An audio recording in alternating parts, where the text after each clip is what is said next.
Chapter 15. Xizor leaned in his form chair and looked at the small holoproj floating on his desk. Magnify image, he said. Full scale. The computer obeyed, and the simulacrum increased sixfold. Standing on his desk now was a strikingly beautiful woman, unaware that her picture had been captured by a hidden holocam. Move image to floor holoplate. Again, the computer did as it was ordered. Xizor nodded. So this is Princess Leia Organa.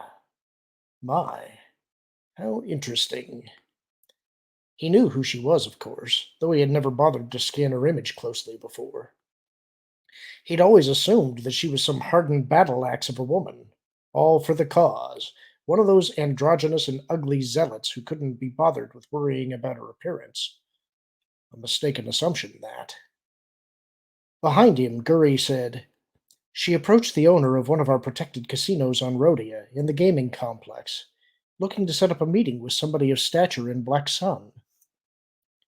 The Dark Prince steepled his fingers and regarded the image. Now, why would one of the leaders of the Alliance be interested in our organization? They have repeatedly rebuffed our overtures, not wishing to sully their clean revolutionary hands with common criminal dirt. A change of heart? I wouldn't think so. Having been asked nothing, Guri did not reply. Xizor continued. It must be important. Let's see what she wants, shall we? Go and find out. Again, Guri refrained from speaking, but Xizor detected something unsettled in her manner. A problem? The task does not seem particularly challenging. Xizor laughed.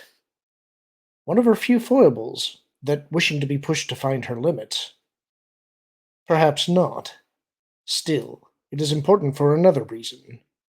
If our intelligence and that of the Empire are both correct, Princess Organa is close to only a few people.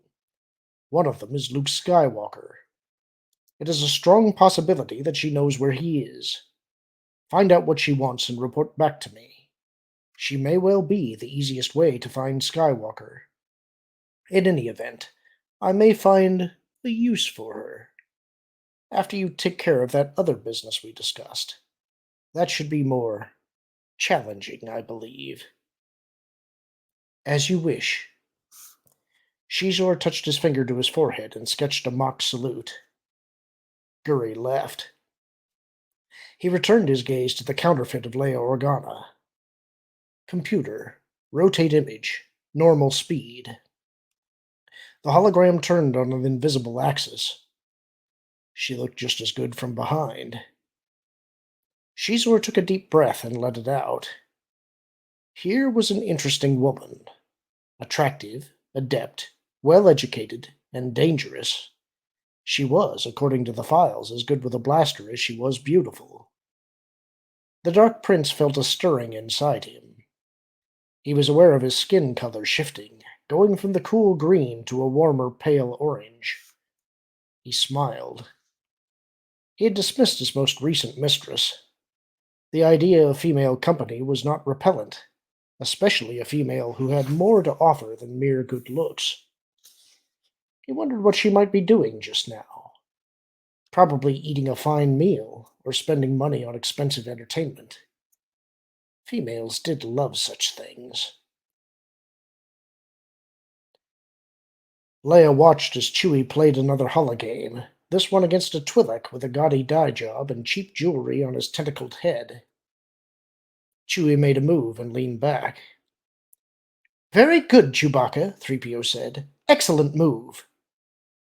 The Twi'lek glanced at 3PO and gave him a rather sick, toothy grin. Leia leaned over to the protocol droid and whispered to him. What's going on here? I saw this Twi'lek win 4 in a row against other players who were a lot better than Chewie is. 3PO looked at her. Ah, well, he said, sotto voce. I took the liberty of mentioning to the Twi'lek before the game what happens when Wookiees lose such entertainments. Leia looked blankly at him. You recall what Master Solo said about pulling arms off? Leia shook her head. Han had been teasing 3PO with that comment. Chewie was fierce enough in battle, but actually very even-tempered.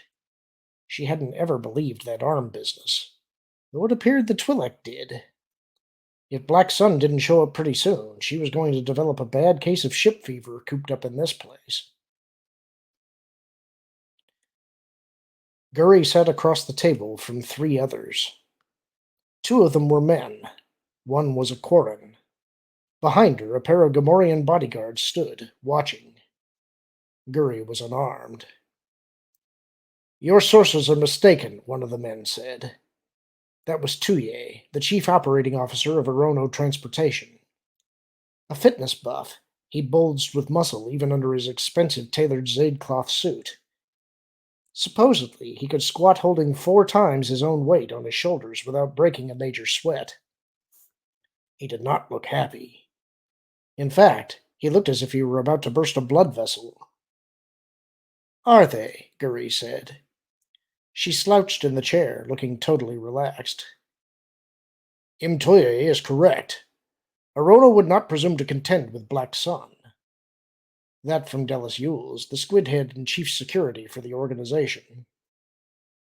The other player, a thin, short, and nervous man, nodded his assent. "No, of course not. We would never tread in Prince Xizor's territory."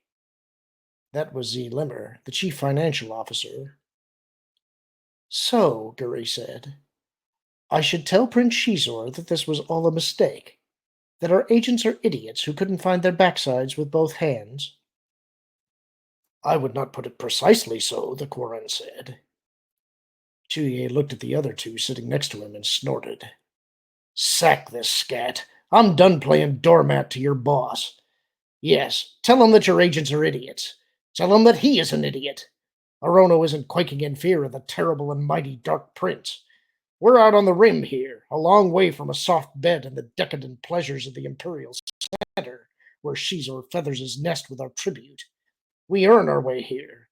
We deserve every desecred we collect. Tell him if he doesn't like it, he can come out here and do something about it." Limmer swallowed and went pale. I think perhaps what Imtuye means to say is, "Shut up, Limmer, you little Revo worm. Don't try to sweeten it." Tuye glared at Guri. "Go home, little girl. Leave now while I still permit it. And don't come back. You do, and I might find a use for you you wouldn't like." He grinned, and it was a wicked expression. Guri smiled and stood, still looking as if she'd just awakened from a long nap. When she moved, it was incredibly fast. She hopped up onto the table, threw a front somersault, and landed behind Tuye, spun, and picked him up, chair and all. Then she threw him at the 2 Gamorrean guards before either could clear his blaster. The impact knocked both of the pig-like aliens flat. Dallas Yules pulled a small blaster from inside his tunic, but before he could line up, Guri grabbed his wrist, broke it, and removed the weapon from his hand. She tossed it aside, grinning. Limmer tried to stand, and she speared his throat with her fingertips, paused long enough to twist Yule's neck until it cracked like a wet branch breaking, then leapt over the table. Tuye came to his feet and turned. Guri grabbed him around the throat as he did the same to her. For a moment, they stood there locked in stasis. Tuye crumbled, his face full of horror at her strength.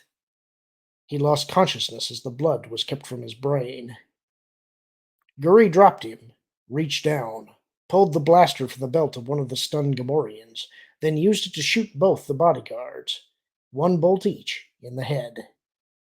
She hopped up onto the table and down next to Limner and Yules and shot each of them at the base of the skull. Then she returned to where Tuye lay trying to breathe through his bruised throat. She squatted next to him and waited until he came to and looked up at her. "I'll tell Prince Xizor what you said." She smiled and almost carelessly shoved the blaster against Tuye's left eyeball and pulled the trigger. Then she stood, walked to where a hidden security wall cam recorded the entire scene, and ripped the unit out of the wall. The picture went black. "Stop the recording," Xizor said. He sighed and shook his head. The recording showed him what he already knew. Guri was the deadliest weapon in his arsenal. He wondered how she would do in one-on-one against Vader. Probably better than he would, though he was fairly certain that Vader, who had hunted down and killed Jedi adepts, could take her. Even so, it would be interesting to watch, and at 9 million credits, a very expensive entertainment, should she lose. Run it again, he said. He did love to see a professional at work. And that's the end of the chapter. Hope you enjoyed it. Talk to you soon.